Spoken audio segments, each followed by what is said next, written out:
बिस्मिल्लाहिर्रहमानिर्रहीम, अस्सलामुअलैकुम। मेरा नाम है ख्वाजा मोहम्मद उमर और आप देख रहे हैं कारमेट पीके। सो गाइस, जल्दी से अगर अभी तक आपने सब्सक्राइब नहीं किया कारमेट पीके को तो कर दीजिए, ताकि हम वैसे कोशिश करते हैं डेली आपके लिए नई इंटरेस्टिंग वीडियोस लेके आएँ, तो सब्सक्राइब करना मत भूलिएगा।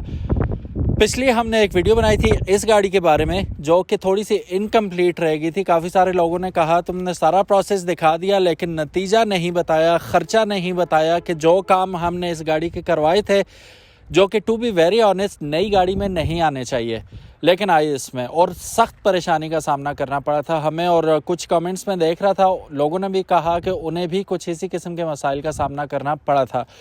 क्या है वो मसाइल, अगर आपने पिछली वीडियो नहीं देखी तो थोड़ा सा रीकैप हो जाएगा, या चल के वो देख लीजिएगा वीडियो, उसमें सारा रेक्टिफाई करते हुए भी बताया था। मैं एट द एंड आपको ख़र्चा भी बताऊंगा कि कितना आया था, सुन के आप हैरान ही हो जाएंगे।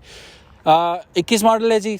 अगर पुराने आप फॉलो कर रहे हैं तो आप जानते हैं अच्छी तरह। पहला मसला ये था, यहाँ पे होता है इसका फ्यूल लिड का बटन नॉब, इसे हम खींचते हैं तो फ्यूल लिड खुल जाती है।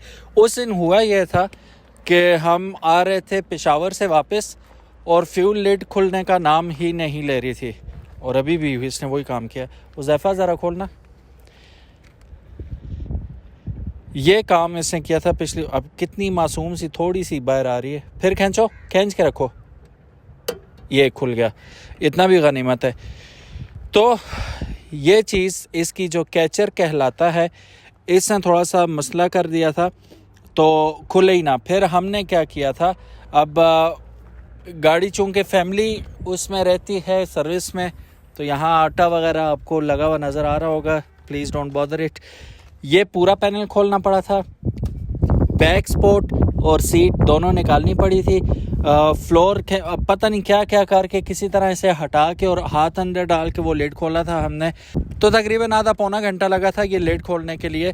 तो बहरहाल हमने फ्यूल फिलअप करवा के टैंकी टॉपअप कर दी, जो कि रिकमेंडेड नहीं है इन गर्मियों के मौसम में, लेकिन मजबूरी थी। हमने कहा पता नहीं कब चक्कर लगेगा, लेकिन वेरी नेक्स्ट डे मैं चला गया सुजुकी वालों के पास और उनसे ये मुद्दा बयान किया कि ये मसला कर गया था।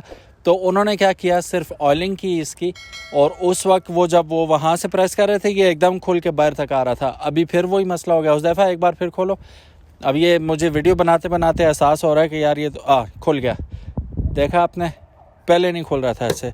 तो अब बस हो गया तो अब ये आराम से खुल सकता है, और 2 दफ़ा खोला, दोनों दफ़ा कामयाब रहे। एक ये सीन था जो कि रेक्टिफाई हो गया। दूसरा सीन ये था कि यहाँ पे आप नॉब देख सकते हैं एसी वेंट्स की, जिसमें ये फेस तक आती है, ये फेस और पाँव दोनों में आती है। ये सिर्फ पाँव में, ये आपकी विंड स्क्रीन और पाँव में, यहाँ पे आपकी आ जाती है विंड स्क्रीन सिर्फ वो डिफॉग करने के लिए।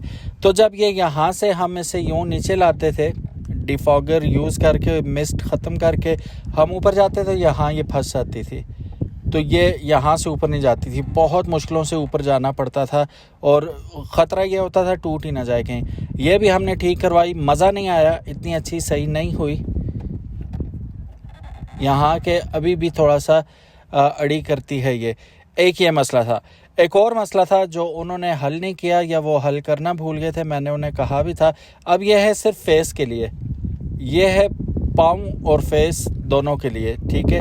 लेकिन हुआ ये कि यहाँ पे ये वाला ऑप्शन यहाँ पे आ रहा है, इस पे तो आ ही रहा है, इस पे भी आपके पाँव पे एसी आ रहा है। ये अभी तक उनसे हल नहीं हो सका, ये भी हमने हल करवाना था, लेकिन अनफॉर्चुनेटली अभी तक इस मसले का कोई हल नहीं हुआ। फिर यहाँ पे मुझे शक था एग्जॉस्ट पे कि ये चौक हुआ है, ठीक है, साइलेंसर जिसे हम कहते हैं।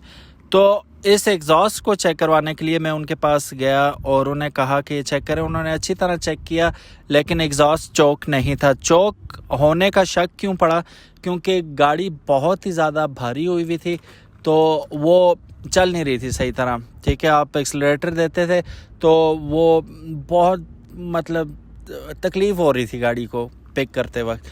तो वो चेक करवाया तो वो मसला ठीक था। मुझे समझ नहीं आ रही कि क्यों हुआ। 12 ट्यूनिंग ड्यू थी, तो हमने ट्यूनिंग करवा ली गाड़ी की, और ट्यूनिंग करवाने के बाद गाड़ी हल्की हो गई। और एसी का जो होता है फ़िल्टर वो भी रिफ़्रेश कर दिया उन्होंने, इसका अपना एयर फ़िल्टर है वो भी रिफ़्रेश कर दिया। तो अब गाड़ी जो है वो सही तरह परफॉर्म कर रही है। अब आते हैं मेन चीज़ की तरफ कि ख़र्चा कितना हुआ। 0 रुपीस ख़र्चा हुआ, 0 रुपीस। उसकी ये वजह है कि इसकी तीसरी ट्यूनिंग ड्यू थी, एक तो ट्यूनिंग भी फ्री थी। अब उसमें ही ये वीडियो बनाने का मकसद ये है कि ये छोटे मोटे जो मसले होते हैं आप कोशिश करें कि सुजुकी की फ्रेंचाइज़ पे ही जाएं, वहीं से ठीक करवाएं।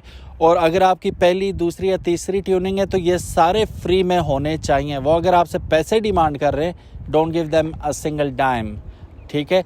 उसमें होगा ये कि उनकी ज़िम्मेदारी, अगर आई डोंट नो मेरे लिए तो वो कर रहे हैं या वो बड़ी अच्छी सलाम दुआ है शायद इस वजह से कर रहे हैं क्योंकि अक्सर जब भी हम इसकी ट्यूनिंग की वीडियो लगाते हैं तो वो कहते हैं ये लोग सिर्फ कैमरे के सामने अच्छी ट्यूनिंग करते हैं, अदरवाइज़ ये लोग परवाह नहीं करते। सिर्फ एबटाबाद की मैं बात नहीं कर रहा, ऑल ओवर पाकिस्तान।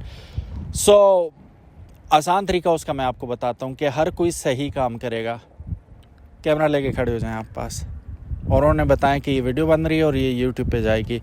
चाहे जो मैकेनिक है, रोड साइड मैकेनिक है या फ्रेंचाइज वाले, वो बहुत अच्छी तरह काम करेंगे।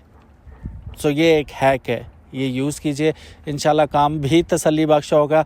और फिर होता ही है कि कैमरे के सामने थोड़ा सा कॉन्शियस होता है बंदा, तो वो और ज़्यादा बेहतर करने की कोशिश करता है काम को, तो वो आपका ही फ़ायदा है हर दो सूरत में। सो गाइस 0 रुपीस लगे मेरे, ये सारे काम हो गए। एक चीज़ जो रहती थी वो फिर मेरा कभी चक्कर लगा तो वो उन्हें चेक करवा दूंगा, वो जो उसका एसी का वेंट वाला सीन है वो अभी बाकी रहता है।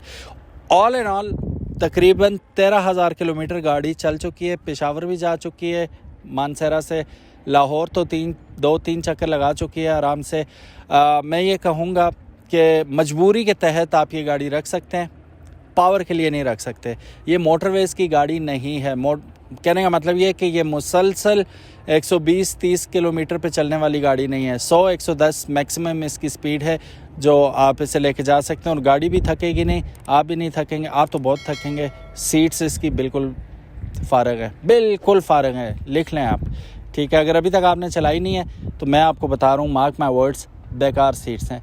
तो सीट्स आप इसकी अगर चेंज करवा लें तो मोस्ट वेलकम। आप कोई अच्छी जापानीज सीट अगर लगाना चाहते हैं गाड़ी की तो वो लगा लें, अदरवाइज़ मोटरवे पे आपकी कमर का सवा सत्यानाश हो जाएगा लंबे सफ़र में specially. That's it guys, thank you so very much for watching this video. उम्मीद है आज की वीडियो आपको पसंद आई होगी और कारमेट पीके को सब्सक्राइब करना मत भूलिएगा। अल्लाह हाफिज़, अस्सलामु अलैकुम।